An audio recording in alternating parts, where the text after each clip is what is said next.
everyone, it's Jack from Cultaholic.com, back again with another news update. In this video, we will take a look at the most recent NXT release. No, not Zeta, that was yesterday. There's another one that's happened, it apparently happened last week, but it's come out today in the news. A certain NXT superstar has indeed been released from his developmental contract.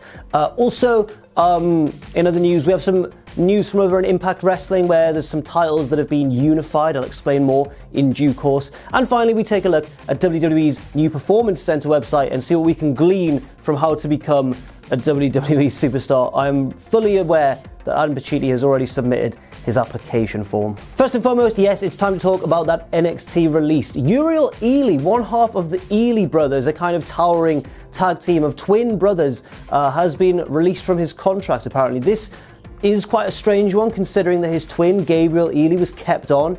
Was he particularly better at wrestling than his twin? They look pretty similar. I'm not entirely certain what's going on there, but commiserations to Uriel Ely. Hopefully this does what it does to a lot of people who are released from developmental contracts, where it spurs them on to forge a career for themselves, in the independent scene, and then they can come back stronger, more experienced, and more ready to become a WWE superstar. But yeah, more on this as it develops, I think, because what's Gabriel Ely going to do now that he's without his twin? Did they just want one of them to be a single superstar, and then the other one, they just decided to, how did they decide which one? Did they flip a coin? Did they go on how they are backstage? Did they go on in-ring ability? I'm very, very confused about this.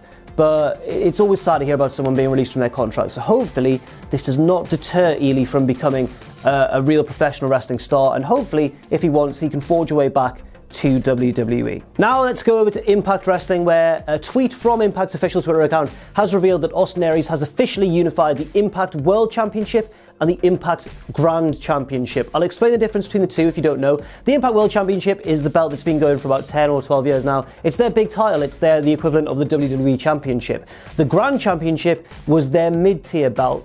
Impact have gone through a variety of mid-tier belts over the years, from the Legends title to this one, the Grand Championship, and it was a bit of a controversial one. It hasn't lasted very long, I think, for a reason. Essentially what happened was this belt was originally competed for under pseudo MMA rules. There was a 3-round system, there were judges, there were potential knockouts, that sort of thing. Moose held the title at one stage, EC3 held the title, Austin Aries, I believe, held the title, Josh Matthews held the title when Matt Sydal just gave him it because he was his manager and he felt like, there you go, there's a present for you. And essentially, the rules, the MMA style rules, got relaxed over time and eventually just got forgotten, I think.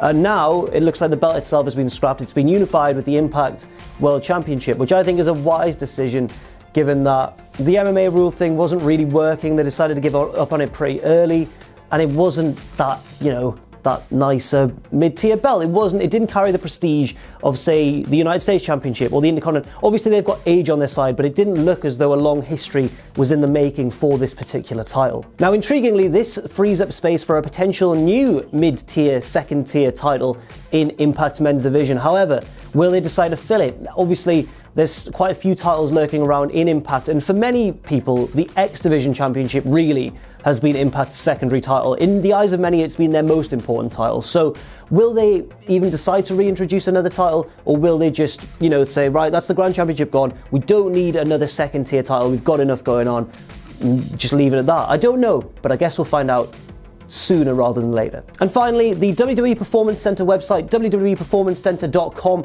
has been up for a little while now, I think a week or two. Our Cultaholic colleague Justin Henry noticed this, so props to him. But it has now been officially tweeted out and broadcast to a wider audience by WWE as of today, I believe. So that's WWEPerformanceCenter.com, where you yourself can apply if you're old enough to become a WWE superstar. It's such a raucously optimistic website. The design of it, the language used, the very friendly layout just makes it seem like anyone can become a professional wrestler.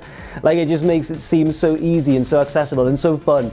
And then you get into it, and I think on the application list, there's so many things you've got to do. Obviously, you've got to submit your name, your age, your height, your race, no, I don't know about your race, but you've got to submit your age, your height. Although one of the things that it did say they were looking for was diversity, and I guess that also means racial diversity, but you've got to put your name, your age, your height, your gender, your weight, obviously. You've got to submit footage if you've got any of you, like, competing in wrestling or training or lifting weights or looking jacked, real jacked, brother.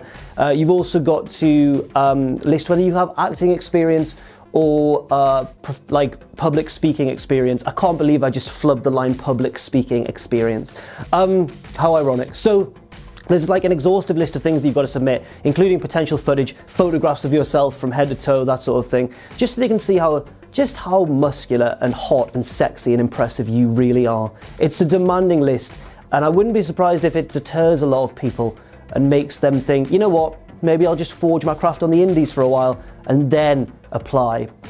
It's a weird one because I don't know how effective this will be. Does it mean that WWE are putting more of an emphasis on homegrown talent from the Performance Center rather than picking the best out of the indies? It would seem to imply that, but at the same time, why are guys like Roderick Strong, AJ Styles, Johnny Gargano, why are all these guys really popular names in the WWE fold right now? Obviously, their recruitment process isn't just limited to the Performance Center, but the release of this website could imply that it is gradually shifting that way. So very interesting stuff there, not only from WWE, but over in Impact as well, where those titles were unified. What does that mean? We'll find out in due course. I'm Jack from Cultaholic.com. You can follow me on Twitter at JackTheJobber. You can follow us on Twitter as well at Cultaholic, and you can check out our Patreon too, patreon.com/Cultaholic. And never forget, of course, to join us.